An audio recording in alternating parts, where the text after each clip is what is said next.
Hey, Miss April. Hey, Miss Shen. How are you? I am so well. Welcome to the Watsons after party. I yeah, woo, woo. After party's the place to be. It is on a Sunday night, right? It is the place to be. So hopefully, if you were watching this video, you had joined us tonight for our conversation on the Watsons. We talked about 3 chapters tonight. It was like a um full steam ahead. There was a lot going on in those 3 chapters. Um, so we had chapter 4, chapter 5, chapter 6. We were talking about empathy. We were talking about choices and consequences. We were talking about understanding, maybe trying to understand people's perspectives and point of views. We're talking about not having enough, being in need. Um, Snitches. What's the difference between snitching and reporting? That was a really interesting conversation, wasn't it? It definitely Um, was. Yeah. yeah. So there was a lot going on tonight. I mean, it was almost 3 chapters was almost too much for me. I don't know about you, but I was just trying to keep it all focused. And I just, we started in chapter 4 with the mom just kind of losing it, right? Like let's face it, the mom had a moment of just losing it on her child, just fed up, frustrated, whatever. So, as the mom, I get it. I don't know that I've ever burned the fingers of my child because Right? that's what the mom was threatening to do. Yeah, It's pretty serious. it was real serious. But I think sometimes we need a hard lesson to learn something, especially when we've been told over and over. Don't You do it. Right. And I know it's human nature. I've not listened and done the wrong thing before. And then I've faced the consequence. And then I've done it over and over. And I know we've heard from some of the middle schoolers specifically that they keep having the same consequence over and over. So, Yeah. well, but I'm not advocating for any of our parents to start burning fingers. No, we're not. And yet, what was a kind of a little comical to me, I have to confess to you, is in the chapter, the mom says, I made a promise to God that if he did this again, I would burn his fingers. And then the mom looks at the little sister who's crying hysterically because she's so afraid that the mom's going to do it.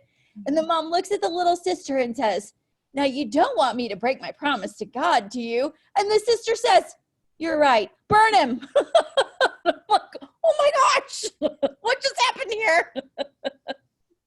But she was the one blowing that candle Blowing out. out the flame, right? Yes, she Come did. on. Thanks to that sister, he didn't get his finger burned. So, but that brought up an interesting question that we didn't necessarily have a chance to talk about. But the mom, made this promise to God, and at what point do you not? At what point is it okay to break your promise to God? I'm gonna think if it involves hurting somebody, God would be okay with you breaking your promise. Yeah, I agree. I think it depends on what that promise is. Yeah, yeah. Um, Chapter 5, we were talking about there was a whole glove debacle where Kenny's gloves were stolen.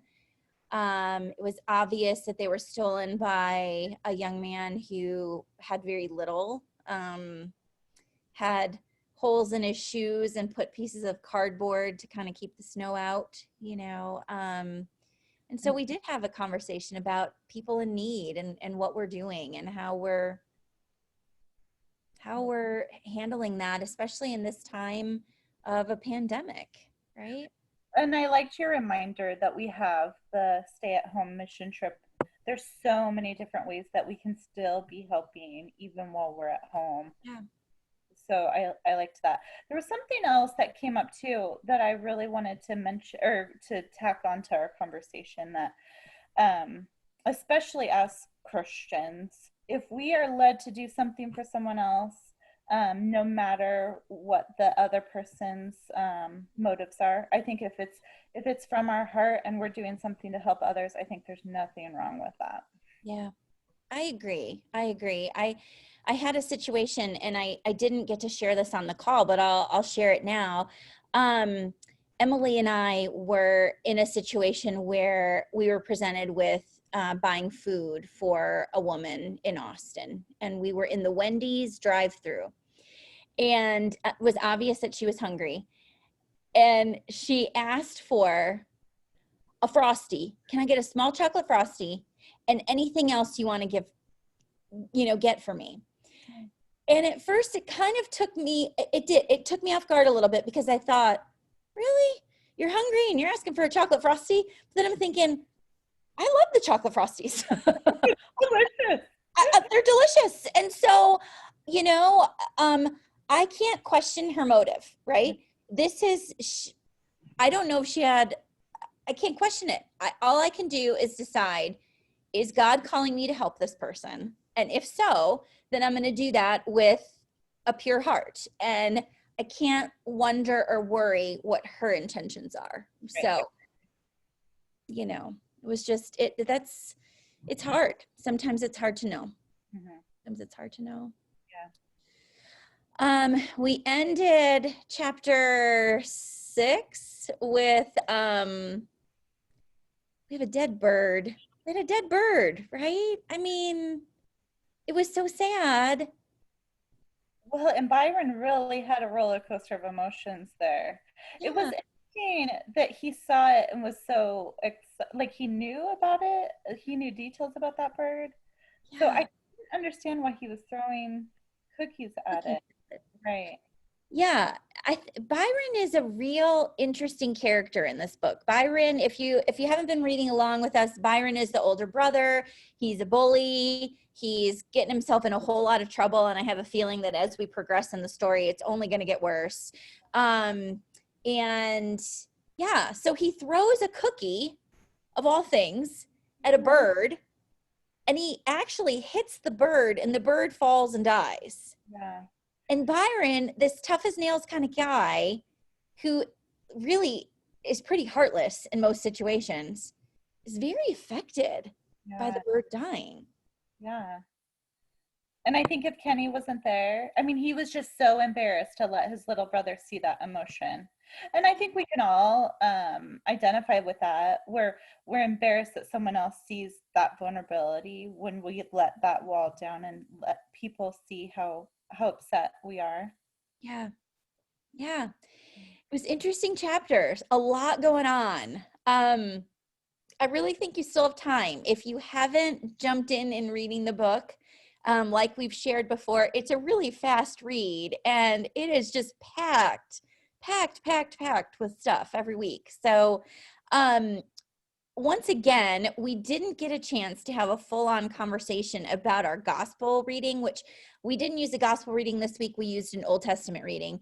But I'd like to share the screen and put that on there. And Miss April, if you have some thoughts and if I have some thoughts, we'd always love to hear from anyone else who has some thoughts that they would like to share as well. But I'm going to go ahead and share the Old Testament reading with everyone here who's watching at the after party, Watsons after party.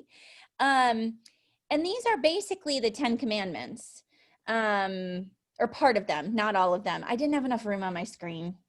And so it's part of the 10 Commandments, and it's from the Message.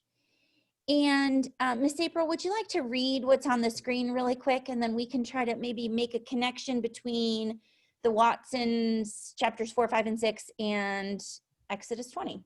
Yes, definitely. Okay. God spoke all of these words.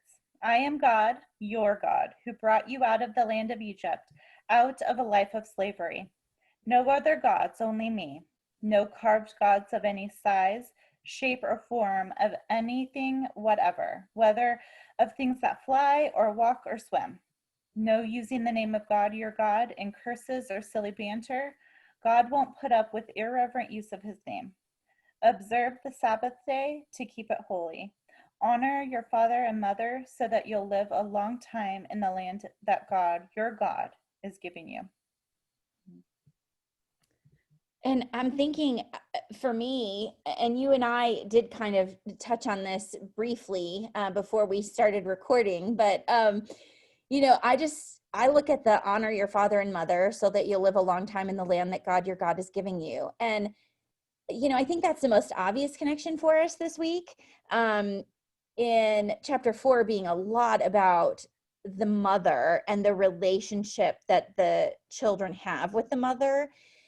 And I think, even maybe chapter 5 too, where the mom is making them get all bundled up in the winter clothes, and they don't agree with it, but she's making them get all bundled up. So I think there's something to be said about honoring our parents. And that is obviously something that I'm going to encourage. And I think there are moments when I wonder if, kind of like the conversation that we had tonight, and I think Ian mentioned that I think we all do get to a point where we listen to the wisdom of our parents, but then ultimately we have to decide what we're going to do, which path we're going to take.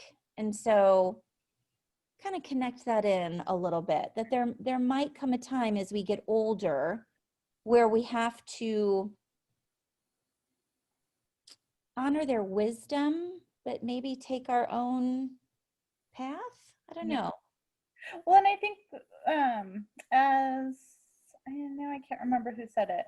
I mean, we need to honor them always, right? But definitely, I think there's a journey where hopefully our parents are giving us more and more freedom to make our own decisions with their leading, right? As they're trying to get us ready to go and be, full-fledged adults and so there's definitely a spectrum there of like, we're very much listening, and then we're listening but also making our own decisions. But in all of that, I think on that whole spectrum there is this importance to remember that we should be honoring our parents. Yeah, absolutely. Absolutely. Lots. I'm like trying to take a deep breath because it does really feel like we were on this really fast roller coaster for the last hour of just talking about everything going on. So Conversation. Yeah. And we hope that everyone will join us because again, you don't have to be, the book is sort of our jumping off space, and we would love it if you were reading along.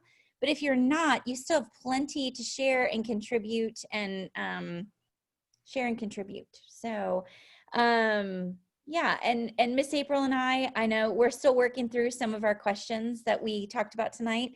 I had the moment of, I have trouble, the pack mentality when people are getting hurt. I mean, that was definitely a conversation that we had tonight. Snitches get stitches. That was a hard conversation too. So there's always a lot of depth to the conversation. Mm-hmm. And we don't always agree. It's so interesting. And I think it's just a good reminder that we're intentionally creating this as a safe space so that we can share what we believe. And I'm not going to agree with you, or I won't agree with all the students, and they're not going to agree with me, and that's okay. Yeah, it is okay. And it is a safe place to have our own opinions, a safe place to kind of work it out. Because sometimes you need a safe place to work it out, right? I know I've said stuff before just in life, and I go back and think, do I really believe what I said? Or is it just this jumping off point to get me to where I am now? So these moments, these evenings are a time just to have a safe place to work through it. So yeah.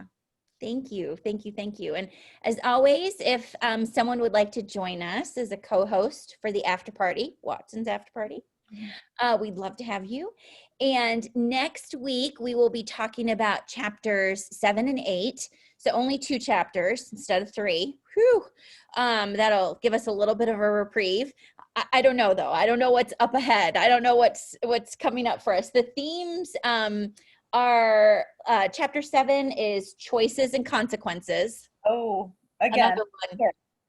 I think there's a lesson that they want us to learn here, right? And then chapter 8 is family relationships. So, and we are all part of a family somehow. So this should be a really exciting conversation. So thank you, Miss April. And I look forward to seeing you plenty this week with all the different activities we have going on. Oh, so much fun stuff coming up. Yeah, we do. So join us. We're here. We're moving into our space slowly and safely. That's what I keep saying. Slow and safe, right? So, all right. We love you all. Peace out. I always do this, like, I feel like it's my aerobics for the evening. Like high fives and fist bumps. And I feel like I'm doing karate moves or something, but we love you all. We'll talk to you soon.